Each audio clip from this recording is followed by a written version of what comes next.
وَأَنزَلْنَا الْحَدِيدَ فِيهِ بَأْسٌ شَدِيدٌ وَمَنَافِعُ لِلنَّاسِ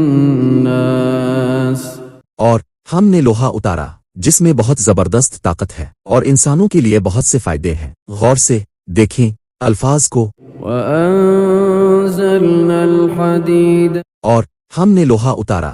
لفظ انزلنا کی گہرائی کے بارے میں اگر میں آپ کو تھوڑا سا بتاؤں ان دا کانٹیکسٹ آف حدید، تو وہ یہ ہے کہ اللہ کے ارادے اور مکمل منصوبے کے تحت مخصوص مقدار، صحیح وقت اور صحیح جگہ پر بھیجنے کا اظہار ہے۔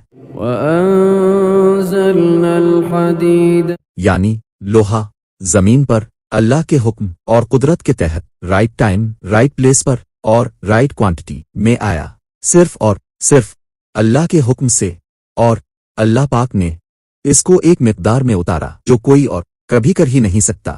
بے شک اللہ بہتر میجرمنٹ پلس ویٹ پلس قدر پلس آل دا سکلز جانتا ہے، کیونکہ وہ قادر ہے، قدیر ہے، اور ہر چیز کی قدر مائکرو اور نینوز میں اور اس سے بھی زیادہ گہرائی میں جانتا ہے۔ اور لوہا کہاں سے زمین پر آیا، یہ سائنسدانوں کے لیے ایک ایسا سوال تھا جس کا جواب جاننے کے لیے سائنسدانوں نے سالوں محنت کی اور ملینز آف ڈالرز لگا کر ریسرچز کی، اور بتایا کہ iron comes from a supernova.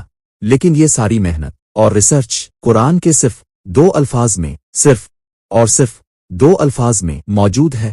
یہ ہے قرآن کے علم کی گہرائی، قرآن کا ایکسٹریملی پریشس علم جو اللہ نے ہمیں عطا کیا، اور حدید کی قیمت کوئی انسان کبھی ادا کر ہی نہیں سکتا، کیونکہ اتنی بڑی مقدار میں لوہا اتارنا، وہ بھی سپیس سے ایک سپرنووا جتنے بڑے ایکسپلوژن کے ساتھ۔